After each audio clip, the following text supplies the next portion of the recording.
हरिओम।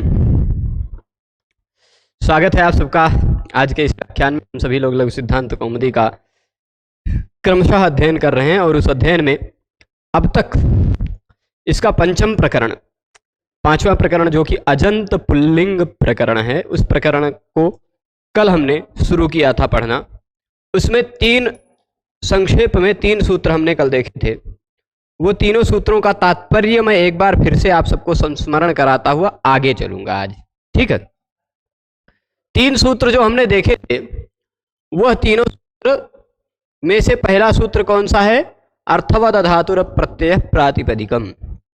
यह सूत्र कहता है कि जो धातु ना हो, जो प्रत्यय ना हो और जो प्रत्ययांत ना हो, धातु प्रत्यय और प्रत्ययांत को छोड़कर जो कुछ भी अर्थ वाला आपको पड़ता हो वह प्रातिपदिक है, ठीक। तो राम यदि मान लीजिए अर्थवान है तो वह प्रातिपदिक है कि उसका अर्थ दशरथ का पुत्र होता है ना, तो इसलिए वह प्रातिपदिक है। धातु भी नहीं, प्रत्यय भी नहीं, प्रत्ययांत नहीं। और यदि राम को हम प्रत्ययांत मानते हैं, रम धातु से घई प्रत्यय लगकर बना हुआ मानते हैं, तो फिर यह राम कैसा हो जाएगा?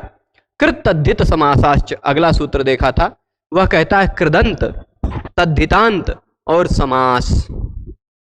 कृत प्रत्यय लगकर बना हुआ शब्द, तद्धित प्रत्यय लगकर बना हुआ शब्द और समास होकर बना हुआ शब्द भी प्रातिपदिक हो जाता है। कृत तद्धित समासाश्च, ठीक। जो कृदंत है वह भी प्रातिपदिक है, तद्धित है वह भी प्रातिपदिक है, समास है वह भी प्रातिपदिक है, ठीक। स्पष्ट है? यह दो सूत्र देखा था। अब तीसरा सूत्र हमने पढ़ा था, सौजसमौच्छष्टाभ्याम भिस्मेभ्याम भ्यस गसिभ्याम भ्यस नसोसांग्यों सुप। वैसे इसमें थोड़ा सा मिसप्रिंट का लिखा हुआ है, मतलब वैसे देखा जाए तो सौजसमौच्छष्टाभ्याम, यहाँ हलंत लगाने की जरूरत ही नहीं थी, मां से जोड़कर लिख देते टाभ्याम भिस, है ना।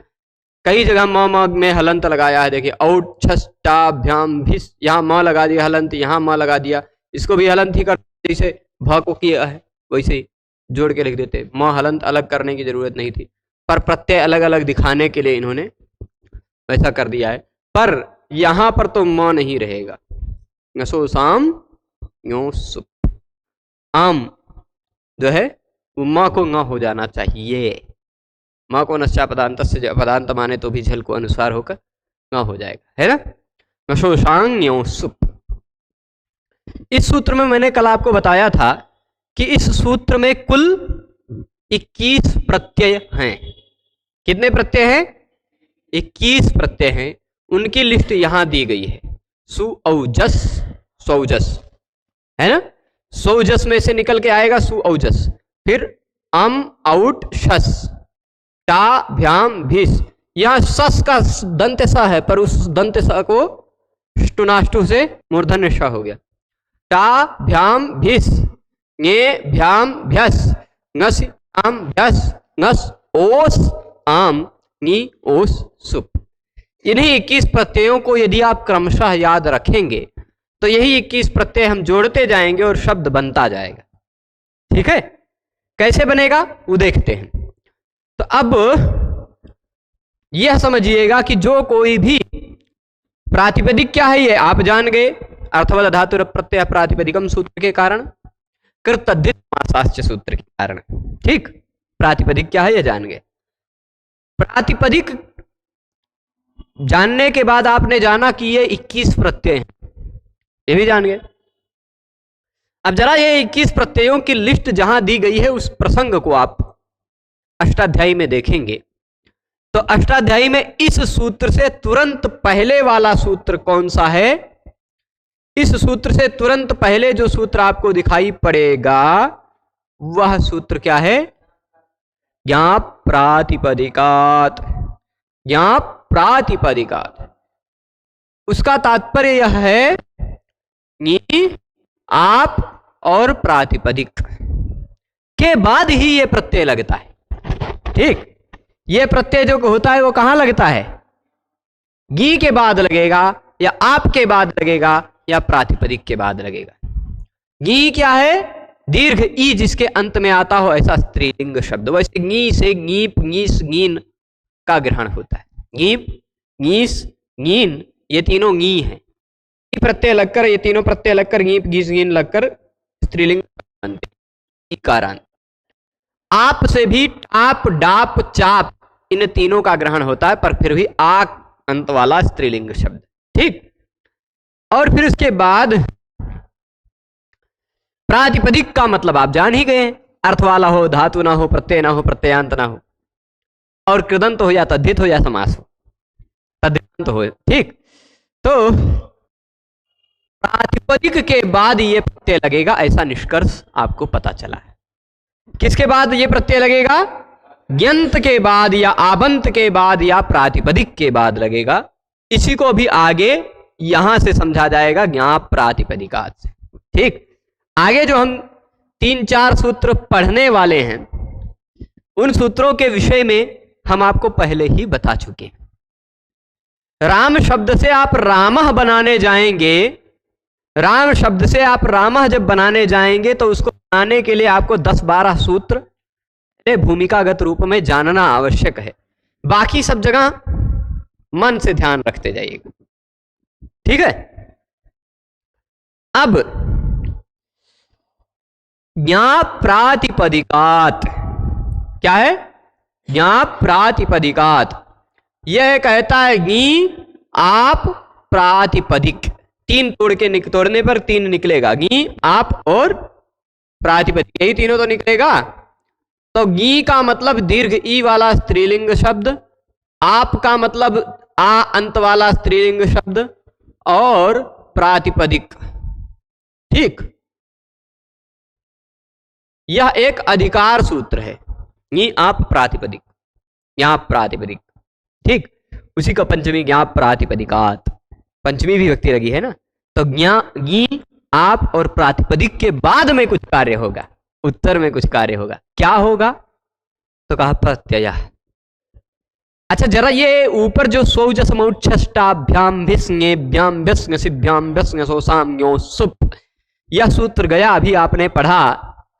इस सूत्र में एक चीज और देखा होगा आपने कि लिखा था ये प्रत्यय की अनुवृत्ति जाती है कि नहीं उसमें।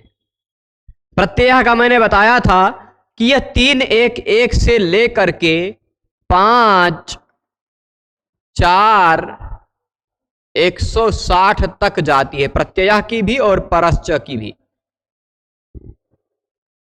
ठीक। तो ये वाला प्रत्यय के अंतर्गत ही आता है कि नहीं। तो यह ज्ञाप प्रातिपदिकात क्या कहता है कि अब जो प्रत्यय कहे जाएंगे वह या तो गी के बाद लगेगा, या तो आप के बाद लगेगा, या तो प्रातिपदिक के बाद लगेगा। ऐसा ज्ञाप प्रातिपदिकात से आपको पता चला। ठीक। प्रातिपदिक क्या है वो आप 2 सूत्रों से समझ चुके हैं। गी क्या है? गी दीर्घ ई वाला स्त्रीलिंग शब्द। आप क्या है ये भी मैंने आपको बता दिया। ठीक। अब ज्ञाप प्रातिपदिकात का सीधे वृत्ति नहीं मिला, कुछ नहीं लिखा दिखाई पड़ रहा है यहां। प्रत्यय की भी कोई वृत्ति नहीं दिखाई पड़ रही है, परश्च की भी कोई वृत्ति, मतलब इन तीनों की संयुक्त वृत्ति एक साथ लिख दी है।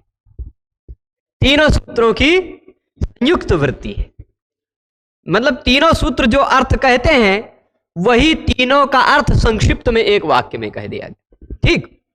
ये देखिए तीनों अधिकार सूत्र हैं। प्रत्यय सबसे पहले बड़ा वाला अधिकार आएगा, कहेगा प्रत्यय में आगमन पर आपका हार्दिक स्वागत है। अब यहां से आप 1 सूत्र आगे चलेंगे, 4 सूत्र आगे चलेंगे, 10 सूत्र आगे चलेंगे, जब तक कोई दूसरा अधिकार नहीं शुरू होगा, बहुत बड़ा सा 5, 4, 160 तक यह पूरा प्रत्यय नामक देश चल रहा है। ठीक। फिर उसके बाद परश्च भी कहेगा कि हाँ ये जो सारा प्रत्यय मैं बता रहा हूं, अब जो सारे प्रत्ययों का विषय शुरू हो रहा है वह परः होगा। कैसे होगा? पर में ही लगेगा, पूर्व में नहीं लगेगा। ऐसा नहीं कि राम शब्द से सु प्रत्यय लगाना है तो पहले सु लिख दीजिए फिर राम लिखिए, ऐसा नहीं। ठीक है। पर में ही लगेगा प्रत्यय, राम के बाद में ही सु आप जोड़ पाएंगे, राम के बाद ही औ जोड़ पाएंगे। प्रत्यय हो वह पर में ही लग देगा, पर में ही लगेगा, ऐसा इस सूत्र ने कहा, परश्च। और इस सूत्र के बाद जो कुछ भी कहे जाएंगे वो सभी प्रत्यय होंगे, ऐसा इसने कहा। और वो जो सारे प्रत्यय हैं वो सारे प्रत्यय या तो गी के बाद लगेंगे, या तो आप के बाद लगेंगे, या तो प्रातिपदिक के बाद लगेंगे, यदि चौथे अध्याय के बाद के प्रत्यय हैं तो। ये इसने कहा, ठीक, चौथे अध्याय के बाद के प्रत्यय। तो इसी को देख लीजिए, संयुक्त में क्या लिखा, इत्यधिकृत्य, ये तीनों का अधिकार चल रहा है, तीनों का अधिकार चल रहा है। यह कह रहा है 3 1 2 से बाद में 5 4 160 तक जो भी प्रत्यय कहे जाएंगे वो सभी प्रत्यय पर में ही लगेंगे। हाँ, अपवाद होते हैं, एक प्रत्यय है जो पहले लग जाता है, और एक प्रत्यय ऐसा है जो बीच में लग जाता है, ऐसा भी है। आप कहेंगे ये कैसे? एक प्रत्यय है, सामान्य जान रखिएगा, बहुच एक प्रत्यय है, बहुच है ना, जो प्रत्यय पहले लग जाता है, और एक अकच प्रत्यय है जो बीच में लगता है, अंत में नहीं लगता। ठीक, मैं अगर खोजूं, सूत्र प्रारंभ नहीं हो रहा है, पर अकच वाला तो मुझे पता है, अव्यय सर्वनाम नाम अकच प्राक्टे है, ठीक, पर वह बहुच पुरस्तात् तु ऐसे करके सूत्र है, बहुच पुरस्तात् तु, वह बहुच बहुपटु इत्यादि शब्द बनाता है, ठीक, बहुपटु, बहुपटु बनता है ना, वह बहु जो है वो बहुच प्रत्यय का है। अकच, अकच एक प्रत्यय होता है जो बीच में लगता है, टी भाग से पूर्व में लगता है। सूत्र में ही कह दिया गया बहुच पुरस्तात् तु, वो पहले लगेगा, परह नहीं, पुरस्तात्। और अकच प्राक्टे है, अकच जो प्रत्यय है, अव्यय सर्वनाम नाम अकच प्राक्टे है, वो अकच प्रत्यय होगा, वो टी से पहले लगेगा। यही दो प्रत्ययों को, अपवादों को छोड़कर बाकी जो प्रत्यय हैं वो परश्च, ठीक।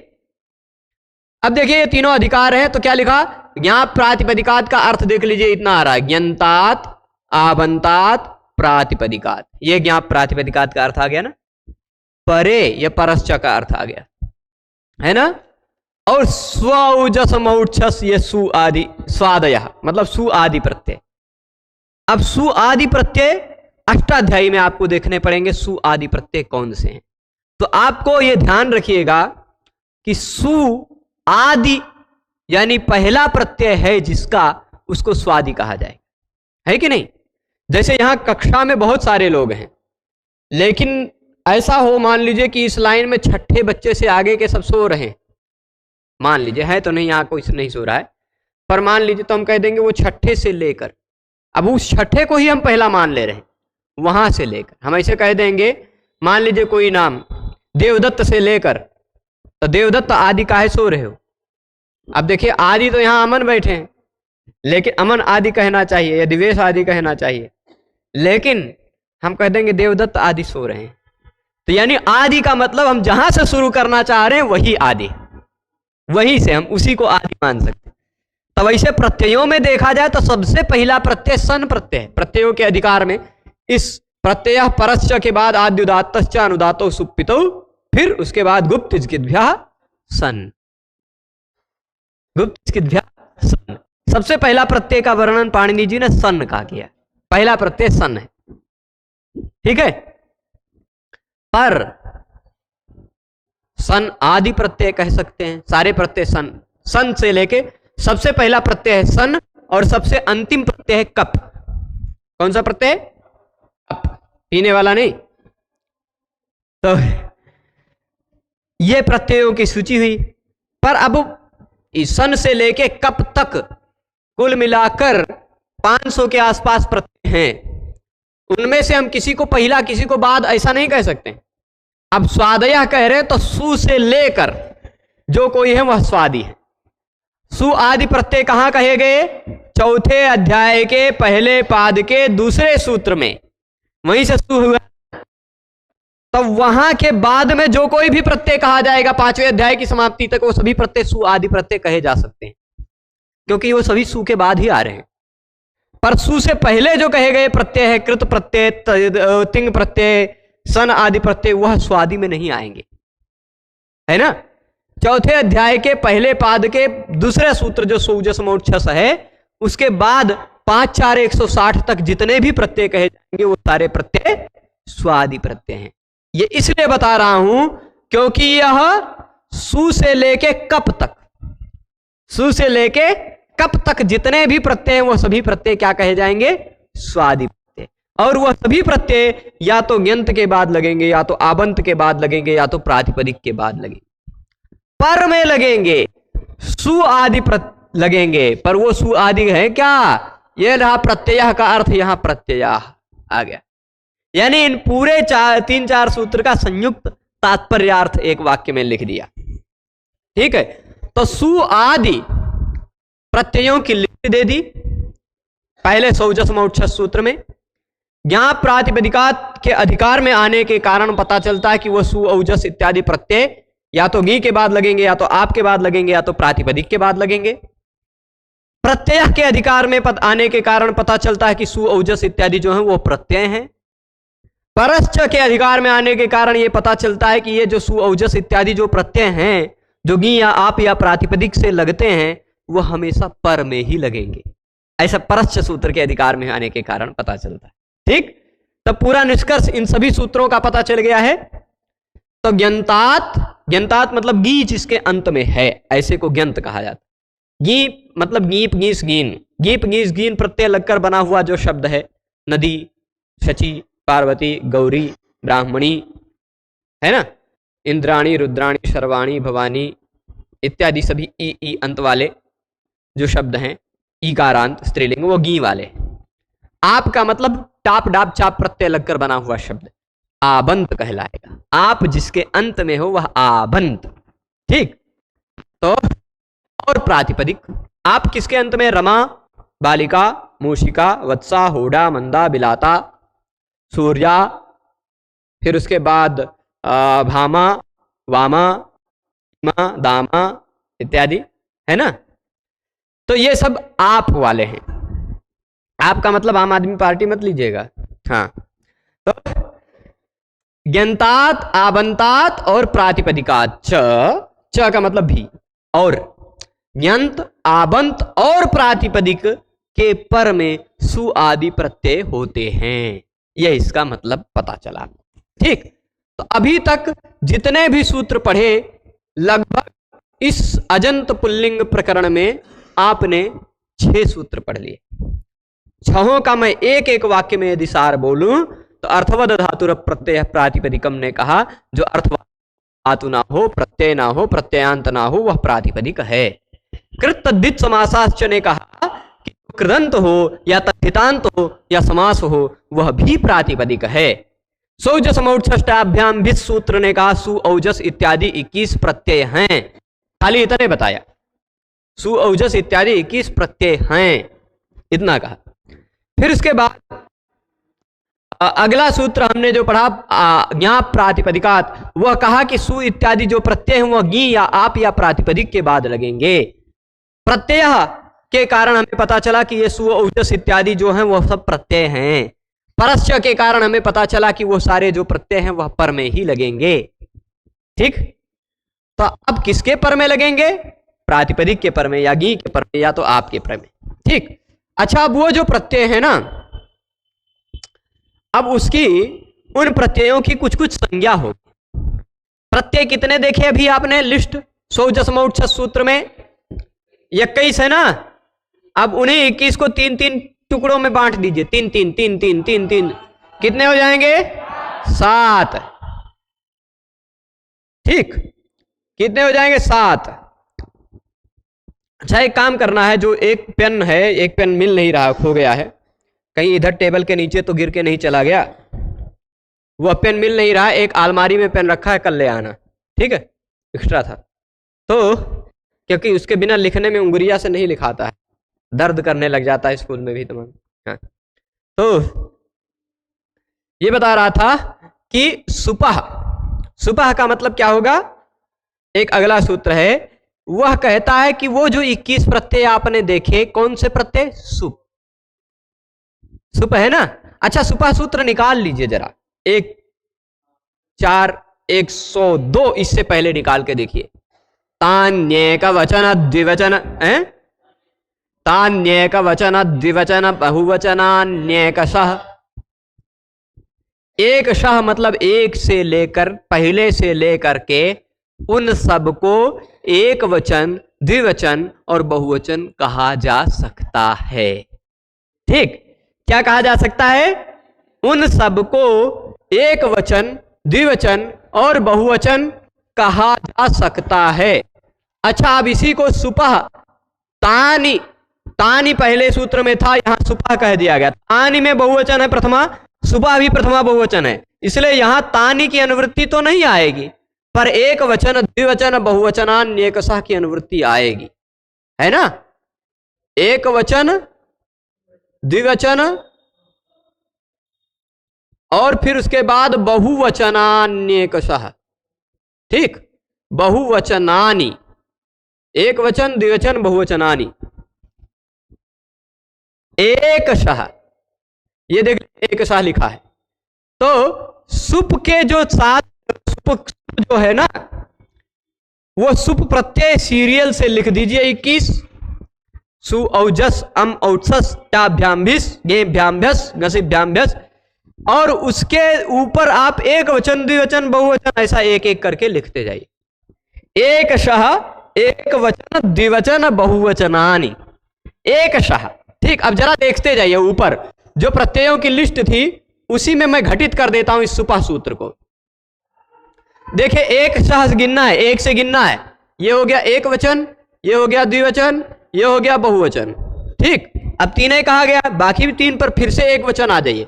एक वचन, द्विवचन, बहुवचन। ठीक, फिर इसके बाद फिर एक वचन, द्विवचन, बहुवचन। ठीक, फिर उसके बाद वैसे ही एक वचन, द्विवचन और फिर उसके बाद बहुवचन। तो आपको यह पता चल रहा है कि सु प्रथमा तो है, सु औजस इन तीनों को प्रथमा कहा जा सकता है, पर इन तीनों प्रथमाओं में थोड़ा थोड़ा भेद है। सु प्रथमा तो है पर एक वचन भी है, औ प्रथमा तो है पर द्विवचन है, जस प्रथमा तो है पर बहुवचन है। उसी तरह अम और सस ये तीनों द्वितीय हैं, तीनों द्वितीय हैं, पर उसमें से अम एक वचन, औट द्विवचन, सस बहुवचन। ठीक, अच्छा, ये प्रथमा, द्वितीय, तृतीया, चतुर्थी, पंचमी ये सब बाद में पता चला। कहीं किसी सूत्र में कहा नहीं गया कि इनको प्रथमा, द्वितीय, तृतीय, चतुर्थी, पंचमी, षष्ठी इत्यादि कहो। बस एक वचन, द्विवचन, बहुवचन, एक वचन, द्विवचन, बहुवचन, एक द्विवचन, बहुवचन, एक वचन, द्विवचन, बहुवचन, एक वचन, द्विवचन, बहुवचन, ऐसे करते गए जब 2100 प्रत्ययों को, तो वो 7 बार एक वचन, द्विवचन, बहुवचन आ गए। 7 विभक्ति हो गई, 7 विभाजन हो गया। विभक्ति मतलब विभाजन, 7 बार उनका 3-3 का विभाजन हो गया, इसीलिए विभक्ति कही गई। अब उनमें जो पहली वाली विभक्ति है वो प्रथमा, दूसरी वाली वो द्वितीया, तीसरी वाली वो तृतीया, चौथी वाली विभक्ति, चौथा वाला विभाजन जो है वो चतुर्थी, पांचवा वाला जो विभक्ति है वो पांचवी वाली पंचमी, छठी वाली जो विभक्ति है ngस ओस आम वो षष्ठी, सातवीं वाली जो विभक्ति है वह सप्तमी। इसलिए आपको निष्कर्ष में पता चला कि सु औजस इति प्रथमा, सु औजस यह प्रथमा है, ऐसा किसी सूत्र में कहा नहीं गया। पर जब सु औजस इत्यादि को हमने सुपह सूत्र से एक वचन, द्विवचन, बहुवचन में बांटा, तो एक वचन, द्विवचन, बहुवचन, एक वचन, द्विवचन, बहुवचन, ऐसे 2100 को जब बांट लिया तो पहला जो बंटवारा हुआ वो पहला है, फिर दूसरा, तीसरा, चौथा, पांचवा, छठा, सातवां। तो उसी को हम पहला, दूसरा, तीसरा ऐसे हिंदी में कहते हैं, प्रथमा, द्वितीय, तृतीय स्त्रीलिंग में, संस्कृत में कहते हैं। पर क्योंकि विभक्ति शब्द स्त्रीलिंग है, विभाजन को 3 प्रत्यय लगकर विभक्ति बनता है, विभक्ति स्त्रीलिंग है, इसलिए प्रथमा, द्वितीय, तृतीय, चतुर्थी, पंचमी, षष्ठी ऐसा कहने लगे हम। ठीक, स्त्रीलिंग के कारण। तो ये विभक्तियां क्या है आपको पता चल गया।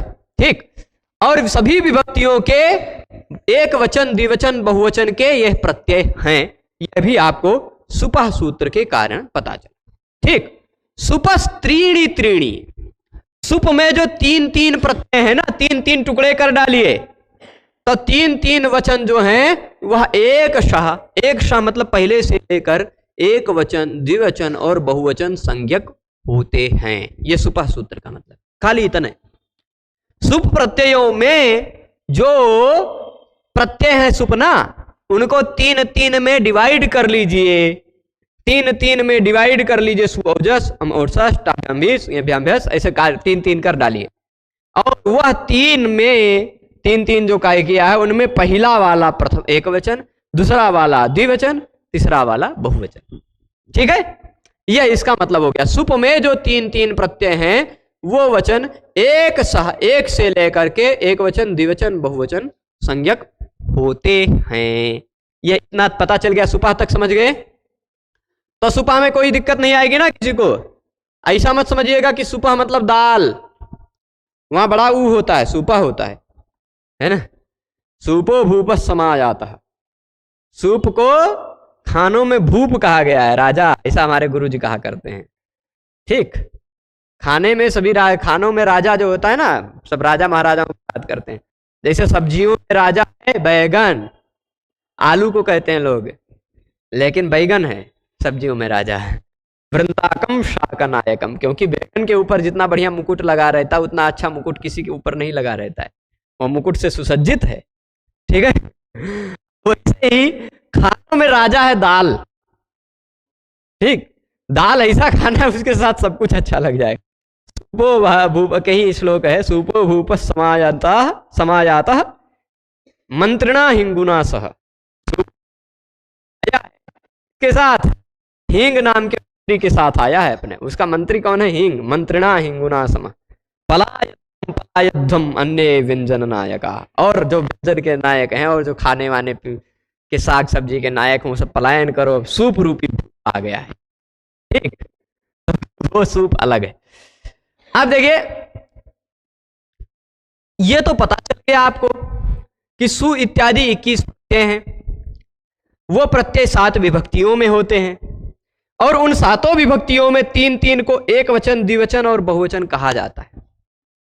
अब जरा ये बताइए, कब हम एक वचन प्रत्यय लगाएं, कब हम द्विवचन लगाएं, कब हम बहुवचन लगाएं, इसको बताने के लिए यह सूत्र आया। द्वेकयोर द्विवचनैक वचने, द्वेकयोर द्विवचनैक वचने। सूत्र समझिएगा, यह भी केवल एक प्रकार का सहयोगी सूत्र है। यह क्या बताएगा? द्वेकयो, द्वि और एक। द्वेक में द्वि और एक छिपा हुआ दिखाई पड़ रहा होगा। किसको किसको दिख रहा है? देखिए, द्वेकयो में द्वि, एकयो, द्वि और एक दिखाई पड़ रहा है। अगर द्वि कहना हो तो हमें द्विवचन प्रत्यय लगाना है। कौन सा? द्विवचन। और एक कहना है तो एक वचन। ठीक, अगर एक बालक है तो हम एक वचन वाला प्रत्यय लगाएंगे, या तो लगाएंगे, या तो अम लगाएंगे, या तो ता लगाएंगे, या तो गे लगाएंगे, या तो ngसी लगाएंगे, या तो ngस लगाएंगे, या तो गी लगाएंगे। एक वचन वाला है ना, उसी में तीनों में, क्योंकि एक वचन वाला हमें पता चल चुका है। अगर 2 लोग हैं तो द्विवचन हमें प्रत्यय लगाना पड़ेगा, या तो औ लगाएंगे, या तो औट लगाएंगे, या तो भ्याम भ्याम भ्याम लगाएंगे। भ्याम चतुर्थी में भ्याम, पंचमी में भ्याम, षष्ठी सप्तमी में ओस ओस लगाएंगे, है ना। अब अगर 2 से ज्यादा हैं, बहुषु बहुवचनम, वहां सूत्र लगेगा, आगे आएगा वो, जब प्रथमा राम सिद्ध कर ले जाएंगे उसके बाद बहुषु बहुवचन। अब द्विवचने के वचने ने बताया कि 2 कहना हो तो द्विवचन प्रत्यय लगाइए, 1 कहना हो तो एक वचन प्रत्यय लगाइए। आप कहिए 2 और 1 में, 2 और 1 में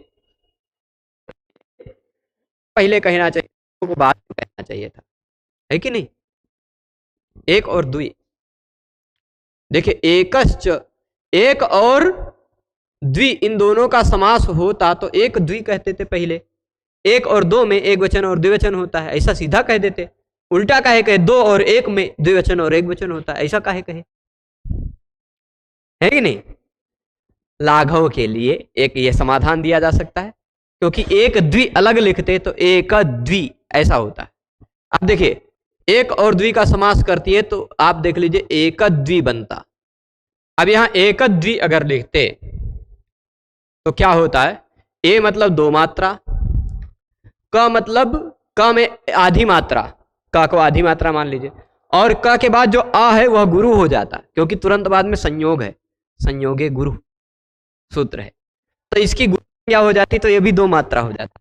तो 2 और ढाई हो गया, 2 आधा 5.5, 5 व आधा 5.5 और ई 6 मात्रा हो जाता है ना, एक द्वि अगर कहते। और वैसे अगर द्वेक कह दिया तो द आधा व आधा य आधा 1.5 मात्रा होगी, और ए 2 1.5 2 3.5 मात्रा हुई, और क में 1.5 मात्रा, मतलब कुल 5 मात्रा हुई। ठीक, तो मात्रा का लाघव है। एक और व्याकरण शास्त्र के अनुसार समाधान दे दें तो द्वि इकारांत शब्द है। द्वि कैसा है? इकारांत शब्द है, और इकारांत शब्द को व्याकरण शास्त्र के अनुसार द्वंद्वे घी नहीं सॉरी इकारांत शब्द को शेषो घ्यसखी सूत्र से घी संज्ञा होती, हरि इत्यादि इकारांत शब्दों की घी संज्ञा होती है ना, अभी आगे पढ़ेंगे आप। और घी संज्ञा होती है तो द्वंद्वे घी, द्वंद्व समास में घी संज्ञक का पहले प्रयोग होता है। ये एक और द्वि का द्वंद्व समास होगा तो भी द्वि का पहले प्रयोग हो जाएगा, ये भी एक समाधान दिया जा सकता है। ठीक है, तो 2 और 1 अगर कहना हो तो द्विवचन और एक वचन ये प्रत्यय होता है, ये पता चला। ठीक, अब जरा मान लीजिए राम है। ठीक, आप इतना सारा नियम समझ गए, साथ साथ लेके चलिए। ये राम है, ठीक, कौन है? अर्थ वाला है, धातु नहीं है ना, प्रत्यय नहीं है ना, प्रत्ययांत नहीं है। ऐसा यदि प्रत्ययांत मानते हैं तो कृदंत मान के कृतद्धित समासाश्च से इसकी प्रातिपदिक संज्ञा कर लीजिए, कृदंत मानकर। और यदि इसको प्रत्ययांत नहीं मानते हैं, केवल दशरथ का पुत्र अर्थ प्रतिपादक कोई एक अव्युत्पन्न प्रातिपदिक है जिसकी उत्पत्ति नहीं है, ठीक, वैसा वाला प्रातिपदिक है, यह मानते हैं, तो आप राम को कह दीजिए कि राम एक प्रातिपदिक है। तो प्रातिपदिक के बाद सु औजस इत्यादि प्रत्यय लगे। अब जरा ये बताइए राम कितने हैं? एक थे ना, वैसे कई अनेक थे, राम थे, परशुराम भी राम ही थे, परस विशिष्ट राम, बलराम बलशाली राम थे, बल विशिष्ट। ठीक, तो वैसे राम नहीं, राम शब्द से हमारे साहित्य में तीनों प्रसिद्ध हैं, इसलिए मैंने अपने श्लोक में एक ही राम शब्द से ही तीनों अर्थ प्रतीत करवाया है। तब एक अनुष्टुप छंद में मैंने स्वयं जो लिखा था उस एक ही अनुष्टुप छंद में 25 से अधिक अर्थ आ जाते, एक अनुष्टुप छंद, केवल राम शब्द का प्रयोग करने के कारण।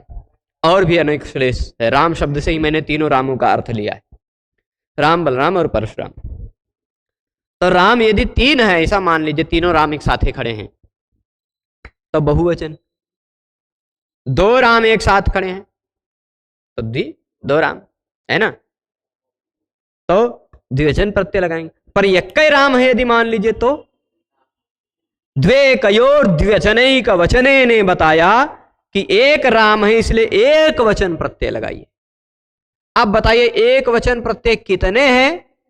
सु औजस अम औजस इत्यादि में सु अम टा गे घसी घस ये, यही 7 प्रत्यय हैं एक वचन वाले, इन्हीं 7 में से कोई लगाना है।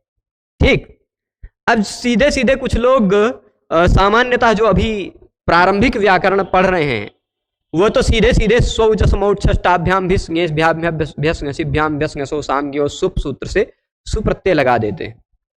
पर सामान्यतः सुप्रत्यय लगाने के लिए वह सूत्र नहीं आता, वह सूत्र खाली बताता है कि ये प्रत्यय होते हैं। ठीक, सुप्रत्यय लगाना है तो आपको प्रातिपदिकार्थ लिंग परिमाण वचन मात्र थमा, वो कहता प्रातिपदिकार्थ यदि केवल प्रतिपादित करना हो, लिंग का केवल प्रतिपादन करना हो, परिमाण का केवल प्रतिपादन करना हो, वचन का केवल प्रतिपादन करना हो तो प्रथमा लगाइए। प्रथमा का मतलब क्या है? सु औजस।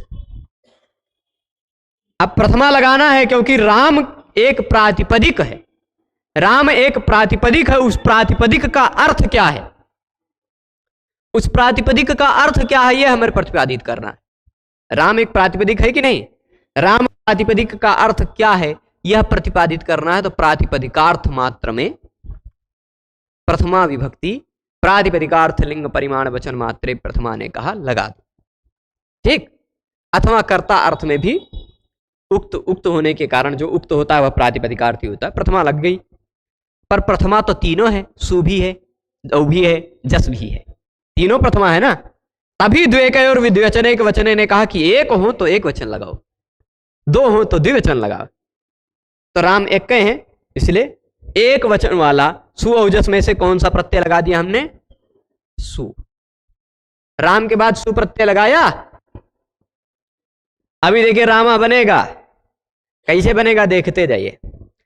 सारे नियम आप पहले संधि प्रकरण में पढ़ चुके हैं, ठीक। खाली एक नियम समझना है, बाकी सारे नियम पढ़ चुके हैं। उपदेशे जनुनासिक इत पढ़ा है आपने। मान लीजिए यह सु प्रत्यय नहीं है, यह कौन सा प्रत्यय है? सु।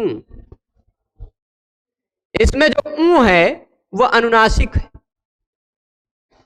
वैसे सूत्रवा में तो स्वऊ लिखा था, क्या लिखा था? स्वऊ। अब इसमें ऊ जो तोड़ा गया तो वह अनुनासिक है कि अनुनासिक है? बिना अनुनासिक वाला कैसे पता चले? तो प्रतिज्ञानुनासिक क्या पाणिनीय, यह परिभाषा कहती है कि भाई पाणिनीय, हम सब पाणिनीय व्याकरण के अध्येतागण या पाणिनीय व्याकरण के अनुसरता लोग ऐसा मानते हैं कि जहां भी ऊ की किसी भी स्वर की इस संज्ञा और लोप होता हो वहां हम ऐसी प्रतिज्ञा कर लेते हैं कि यह अनुनासिक है, भले उसमें अनुनासिक दिखाई पड़ रहा हो या ना दिखाई पड़ रहा हो, स्वर संधि हो जाने के कारण नहीं दिखाई पड़, है ना। तो हम मान लेते हैं कि यह अनुनासिक है, इसलिए उपदेशे जनुनासिक इत सूत्र पढ़ चुके हैं, पढ़े हैं ना सभी। उपदेश में अनुनासिक स्वर वर्ण दिखाई पड़ता हो तो उसकी संज्ञा होती है। यह नियम सभी जगह लगाना है, सभी जगह लगाना। सभी शब्दों के बाद आप 21 प्रत्यय लगाते जाएंगे, शब्द रूप बनता जाएगा, धड़ाधड़ बनता जाएगा, देखते जाइएगा। तो अब राम शब्द के बाद हम सु औजस शुरू कर रहे हैं, सु प्रत्यय लगा रहे हैं। किसी भी शब्द के बाद आप सु प्रत्यय लगाएंगे तो सु में से बचेगा क्या? स, केवल स बचेगा, ऊ की इत संज्ञा होगी, तस्य लोपा से लोप हो जाएगा, ठीक। इतना तक पहुंच गए? पहुंच गए कि नहीं? अब यह राम जो था वह अब राम नहीं रहा, रामस बन गया। बन गया ना, रामस बना, प्रत्यय लगा तो रामस बन गया ना। अब यह रामस क्योंकि सुबंत है, सुबंत है कि नहीं? सु प्रत्यय इसमें लगा है, सुप प्रत्यय जिसके अंत में दिखाई पड़ते हो वह सुबंत है कि नहीं? तिंग प्रत्यय जिसके अंत में दिखाई पड़ते हो वह तिंगंत। तो याद करिए, आपको संज्ञा प्रकरण का अंतिम सूत्र पढ़ाया गया था, सुप तिंगंतम पदम। तो रामस एक पद बन गया कि नहीं? क्योंकि इसके अंत में सुप है, पद है। यह रामस एक पद बन गया सुप तिंगंतम पदम के कारण। अच्छा, फिर एक सूत्र आपने विसर्ग में पढ़ा था, स जुषो रुह। वह कहता है किसी भी पद का अंतिम वर्ण स दिखाई पड़ता हो या सजुष शब्द का मूर्धन्य श दिखाई पड़ता हो तो उसके स्थान पर हो जाता है रु,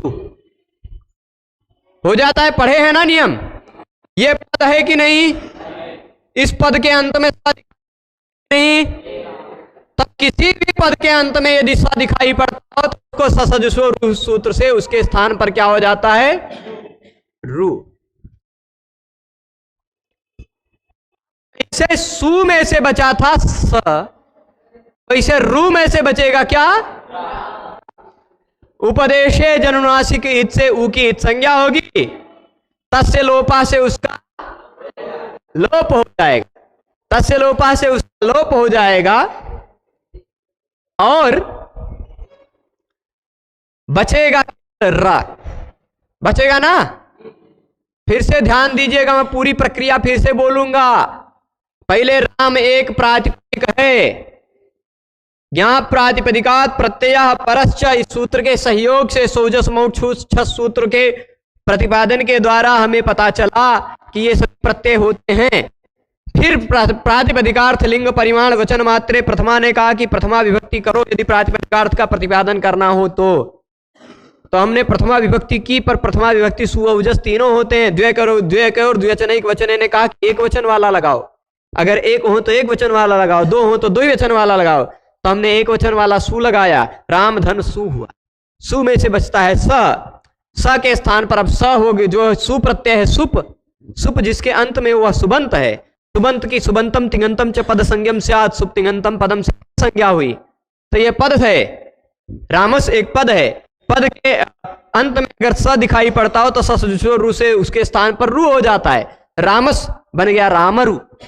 ठीक, और जैसे सु में से बचा था स, वैसे रू में से उपदेश जनुनासिक इत से ऊ की इत संज्ञा होकर तस्य लोपा से लोप होकर र बचेगा, रामर बन गया। अब रुकिएगा, ऐसे ही सभी शब्दों में सु का बचता होता था, सा को रू बचता था, रू होता था, रू को रा बचता था, सभी जगह।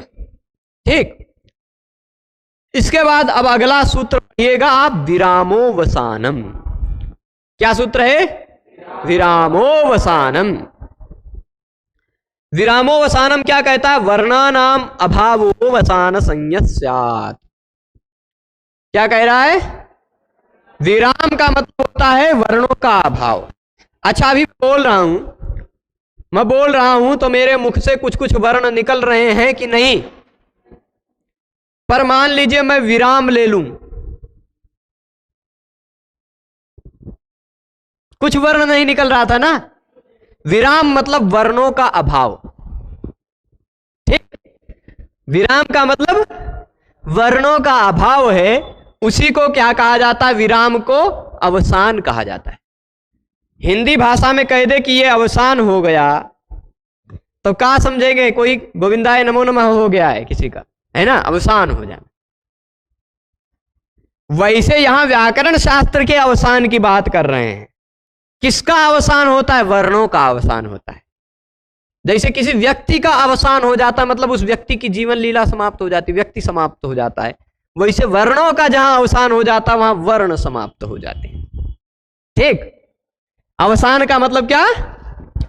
समाप्ति। जब वर्णों का विराम ले लिया जाए, यानी जिस वर्ण के बाद कोई वर्ण ना हो, उस विराम को, उस खाली जगह को, उस वर्णों के अभाव को अवसान कहा जाता है व्याकरण शास्त्र में। व्याकरण शास्त्र में क्या कहा जाता है? अब जरा इस रामर को ध्यान से देखिएगा। रामर में र एक वर्ण है कि नहीं है? उसके बाद कोई वर्ण है कि नहीं? आ है। उसके बाद म कोई वर्ण है कि नहीं है? उसके बाद भी कोई वर्ण अ है। उसके बाद भी कोई वर्ण र है। पर उसके बाद कोई वर्ण है क्या? यहां वर्णों का अभाव है, विराम है। इसलिए यह विराम जो इस खाली जगह जो है ना, इस खाली जगह को व्याकरण शास्त्र में क्या कहा जाता है? अवसान कहा जाता है। चलिए, अवसान को पहचान गए? व्हाट इज अवसान? क्या है अवसान? यदि पूछा जाए तो अवसान का प्रतिपादन करने के लिए 14110 नंबर का सूत्र है, वह कहता है विरामोवसानम। वर्णों का विराम हो जाना अवसान होता है। ठीक है, अवसान मतलब समझ गए? फिर एक सूत्र पढ़ चुके हैं विसर्ग संधि में, खरवसानयोर विसर्जनीय। खरवसानयोर विसर्जनीय पढ़ चुके हैं। वह कहता है, ध्यान दीजिएगा, वह कहता है रेप के बाद, रेप के मतलब ये क्या हो गया? प्रायश्चित कर्म करना पड़ेगा। चलिए फिर से लिख देते हैं। रेप के बाद मतलब र के बाद यदि खर हो या अवसान हो, क्या हो?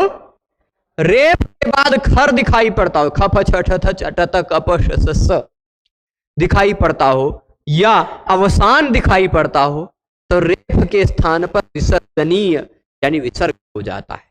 यहां देखिए, रेप के तुरंत बाद अवसान है, इसलिए इस रेप के स्थान पर विसर्ग हो जाए। बन गया राम बना। इसी तरह बालक सु होता तो बालका, हरि सु होता तो हरि, पति सु होता तो पति, है ना। अरुण सु होता तो अरुणः, बाल अमन सु होता तो अमनः। वैसे अमन शब्द संस्कृत नहीं है ना। और पर संज्ञा मान करके अनुकरण किया जा सकता है। ठीक, रुद्र सु होता तो रुद्रः, शिव सु होता शिवः, भानु सु होता भानु, कवि सु होता कवि। सु का बचता है स के स्थान पर हो जाता है रू का बचता है र के बाद में कोई वर्ण नहीं है, इसलिए खरवसानी और विसर्जनी यहां से विसर्ग। ठीक है, रामः सभी लोग बना लेंगे। राम शब्द से रामः कैसे बना? राम के बाद लगा प्रत्यय सु और सु का बचा स को हुआ रू, सजसो रूह, शब्द का अंतिम वर्ण है स। रू के स्थान पर बचा र, क्योंकि उपदेशे जनुनासिक इत से इत संज्ञा तस्य लोपा से लोप, और र के स्थान पर हो गया विसर्ग, खरवसाने और विसर्जनीय। क्या रामः? अब सभी लोग शब्द बनाने की प्रक्रिया का शुरू कर चुके हैं। शुरुआत में राम से शुरुआत हुई, मतलब अब अंत तक हनुमानों जी आ जाएंगे। ठीक, रावण तक नहीं जाना है, बस राम। हम सबके यहाँ परंपरा है, शुरुआत राम से करते हैं। शुरुआत किससे करते हैं? गिनते आजकल आप सब शायद देखे हो कि ना देखे हो, पर गांव में ऐसे गिनती गिनते हैं। 1 2 3 4 नहीं कहते हैं, राम 2 3, 1 नहीं कहते, राम 2। तब हम तो गिने, हम देखे हैं हमारे गांव में हमारे बाबा जी नोट गिन रहे थे। हमारे बाबा जी नोट गिनते हैं तो हम देखे हैं उनको, उनके हाथ में 10-10 का दे दिया गया था, 12-13 नोट, तो गिन रहे थे राम 2 4 5 6, ऐसे गिनते हैं। राम से शुरू करेंगे। ठीक, तो शुरुआत राम से करते हैं। हम सबकी यह एक हृदय की एक ऐसी, मतलब हम सबकी एक संस्कृति है, तो राम से शुरू करते, इसलिए शुरू हो गया। अब राम से बन गया रामः, सभी बना लेंगे ना। रामा, राम सु, राम स, राम रु, राम र, और फिर रामा। ठीक, अब इसके बाद अभी सु के बाद कौन सा प्रत्यय लगेगा? प्रथमा लगेगा कि नहीं? द्विकयोर द्विवचने का वचने, मान लीजिए सीता जी के स्वयंवर के बाद का प्रसंग है। ठीक, मान लीजिए सीता जी के स्वयंवर के बाद का प्रसंग है, और धनुष टूट गया है, वहीं प्रकट हो गए हैं परशुराम जी, आ गए है ना। तब 2-2 राम हो गए हैं कि नहीं जनक की सभा में? तो रामौ राम है, 2 राम है। 1 राम होते तो बात अलग थी, तो 2 राम है। हमने क्या लिखना पड़ेगा? राम और फिर राम। 2 राम है ना, तो 2 बार राम लिखना पड़ेगा कि नहीं? ये राम जी हैं दशरथ के पुत्र, ये परशुराम जी हैं। 2 राम हो गए कि नहीं? और अगर 3 होते तो 3 बार हमें राम लिखना पड़ता। क्या लिखना पड़ता? 3 बार राम राम राम। भाई ऐसे मान लीजिए यहीं पर दिव्यांशु नाम के 3 लोग हैं, दिव्यांशु दिव्यांशु दिव्यांशु, ऐसा 3 बार कहना पड़ेगा कि नहीं हमें? तब ऐसे 3 राम होते तो 3 बार कहना पड़ेगा, क्योंकि एक पद का एक होता है। पर अब देखिए अगला सूत्र जो है ना, देखिए ये वर्णानाम अभावो अवसान संज्ञा स्यात्, वर्णों का अभाव अवसान कहलाता है। ये समझ गए। रुत्व विसर्ग, रू हुआ सजसो रू से, विसर्ग हो गया खरवसान विसर्जनीय से, बन गया रामा। यहां तक पहुंच गए। इसके बाद देखिए स्वरूपाणाम एक शेष एक विभक्त। स्वरूप, स्वरूप का मतलब क्या होता है पहले ये समझिए। समानम रूपम यस्य सः स्वरूपः, अथवा समानम रूपम यस्य तत् स्वरूपम। ठीक, समान रूप है जिसका उसको स्वरूप कहा जाता है। समान रूप है जिसका उसको स्वरूप कहा जाता है। देखिए इसका इस राम का, इस राम का, इस राम का, तीनों के रूप में कुछ अंतर है नहीं ना? ये तीनों स्वरूप है कि नहीं? या दुये होते तो दोनों स्वरूप है कि नहीं? तो स्वरूपाणाम, समान रूप वालों में, स्वरूपाणाम मतलब समान रूप वालों में एक शेष, ये कई शेष बचता है। ठीक, समान रूप वालों में एक ही शेष बचता है, और जो शेष बचता है यह शिष्यते सलुप्यमानार्थाभिधायी। जो शेष बचता है ना वह लुप्त हुए के अर्थ का भी अभिधान करता है। तो मान लीजिए 2 राम थे या 3 राम थे, स्वरूपाणाम एक शेष, इस नियम के कारण एक ही शेष बचा, पर एक ही राम जो है वही एक ही राम 2 राम का अर्थ बोध कराएगा। या 3 हो गए, 3 में से एक शेष बचा होगा तो तीनों राम का अर्थ बोध कराएगा, है ना। स्वरूपाणाम एक शेष एक विभक्तौ। एक विभक्तौ का मतलब उसके बाद एक ही प्रत्यय लगेगा। ऐसा नहीं कि 2 राम थे, राम धन सु प्लस राम धन सु, दोनों राम में से एक ही बचा तो राम धन सु, सु 2 बार सु लगाइए, ऐसा नहीं। एक विभक्तौ, एक ही विभक्ति का प्रत्यय लगेगा उसे, ठीक। तो अब राम धन सु 2 राम हो गए कि नहीं? राम शब्द से 2 का अभिप्राय प्रकट हो रहा है ना, तो द्वेकय और द्विवचनैक वचनय सूत्र के सहयोग से हमने द्विवचन वाला औ प्रत्यय लगा दिया, लगा दिया। अब देखिए एक विभक्तौ यानी एक विभक्ति में राम सु धन राम सु था, वैसे समास होता है रामश्च रामश्च। 2 राम थे कि नहीं? 2 राम थे, रामश्च रामश्च, दोनों राम है। दिव्यांशुश्च दिव्यांशुश्च, 2 दिव्यांशु हैं, समास हुआ दोनों में द्वंद्व समास। अब दिव्यांशु धन सु प्लस दिव्यांशु धन सु, वैसे राम धन सु प्लस राम धन सु, ऐसा होगा कि नहीं? तो अब समास हुआ, इनमें समास में से दोनों सु लुप्त हो जाएंगे समास के कारण, और जब 2 राम बचे तो स्वरूपाणाम एक शेष एक विभक्तौ, दोनों में से एक ही राम शेष बचेगा, एक ही राम शेष बचेगा, और एक ही राम दोनों राम का अर्थ बोध कराएगा।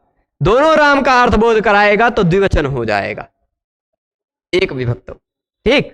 तो एक विभक्तौ यानी स्वरूपाणि एव दृष्टानि, एक विभक्ति में जो समान रूप वाले ही दिखाई पड़ते हैं, उन समान रूप वालों में से एक ही शेष बचता है, एक ही शेष बचता है। कई राम थे, उनमें से एक ही शेष बचा, ऐसा इसमें पता चला इस सूत्र से। तो 2 थे, 2 हो गए राम, इसलिए द्विवचन का प्रत्यय लगाया राम औ, लगाया। अब यहां पर आपको एक सूत्र याद आ रहा होगा, वृद्धि रेच, याद आ रहा है? आ रहा है ना? आ है औ है, तो अ और औ पूर्व और पर दोनों के स्थान पर वृद्धि होकर औ हो जाता, बन जाता रामौ। बनेगा वही, होगा वैसे ही, पर थोड़ा बुद्धि और लगा लीजिए, ठीक। राम धन औ है, स्वरूपाणाम एक शेष एक विभक्तौ,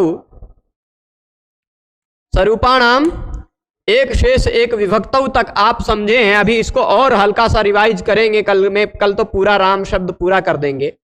जरा यहां देखिए, ये इसके बाद जब राम धन औ की स्थिति हुई, कौन सी स्थिति हुई? राम धन औ, तो सीधे सीधे आप वृद्धि रेची लगाकर बना सकते हैं ऐसा, रामौ बन जाएगा ना। बालक होता तो बालकौ, अरुण होता तो अरुणौ, 2 अरुण होते मान लीजिए, यहां तो एक अरुण है, क्या और कोई है इसमें से? है कोई? नहीं हो सकता है हो, हमने देखा है मंदिर में एक विद्यार्थी है अरुण। तो अब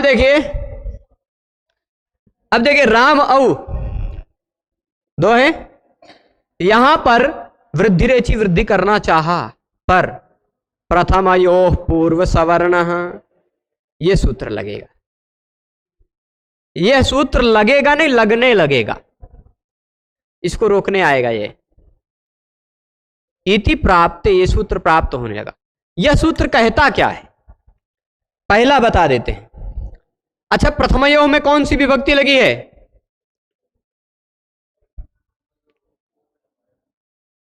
षष्ठी सप्तमी का द्विवचन है, पर इस सूत्र में सप्तमी का द्विवचन है, ठीक।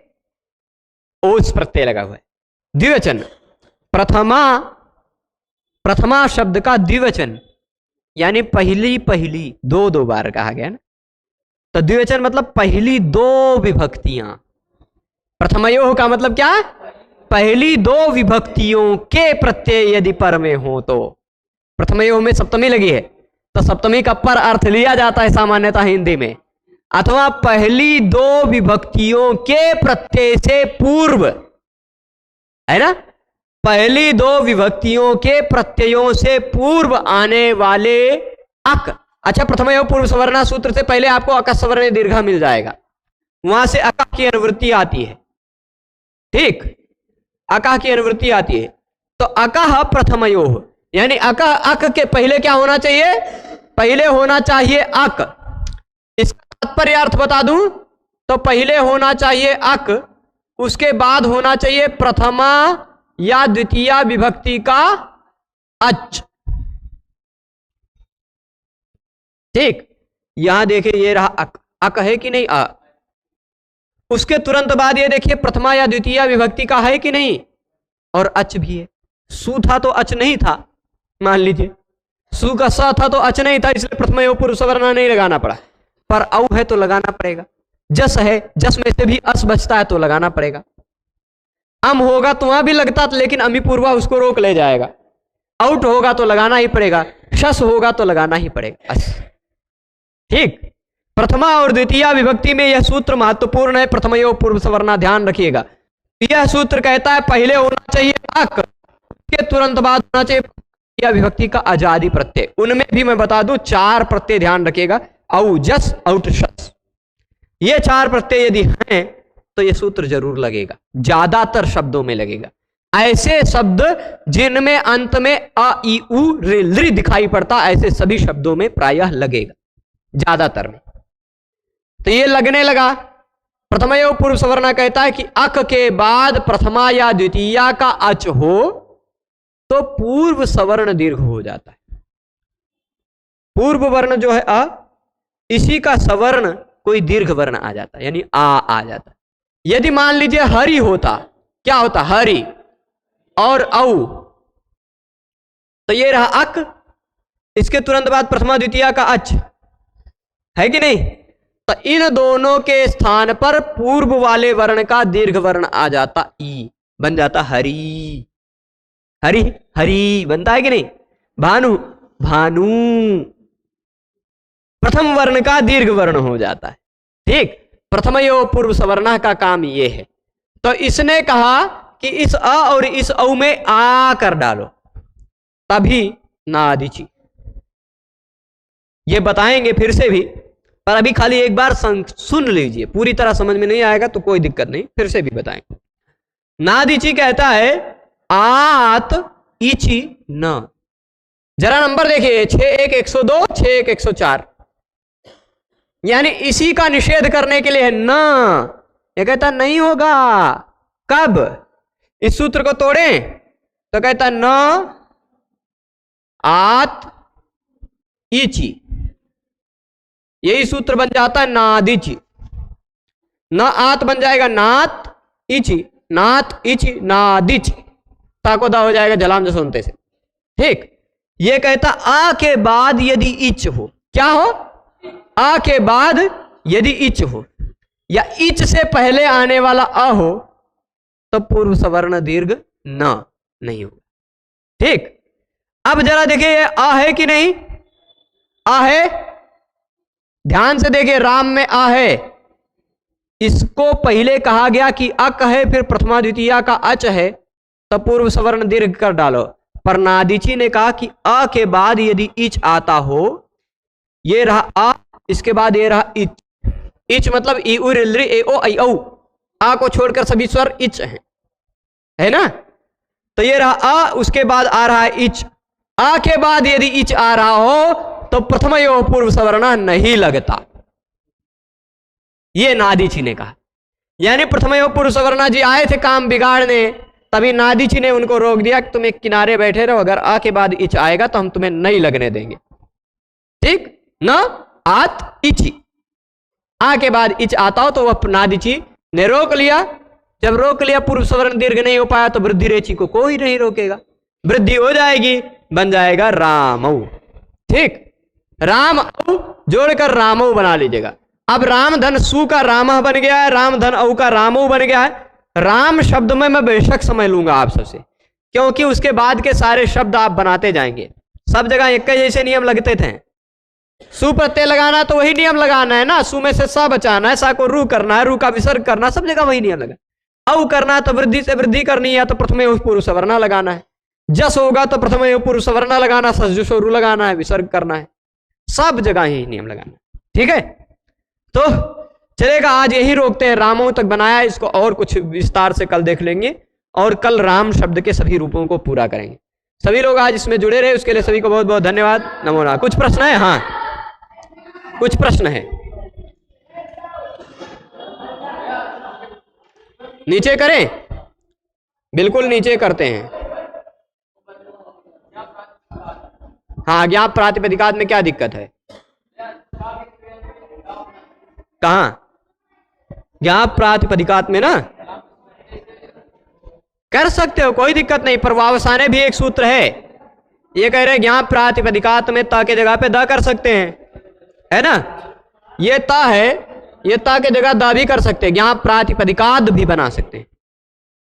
लेकिन पाणिनि जी ने जब सूत्र लिखा था ना, तो पाणिनि जी ने ऐसे नंबर के साथ नहीं लिखा था, वो ऐसे लिखते गए एक साथ लाइन में, मैं जैसे अभी लिख रहा हूं, ज्ञाप प्रातिपदिकात,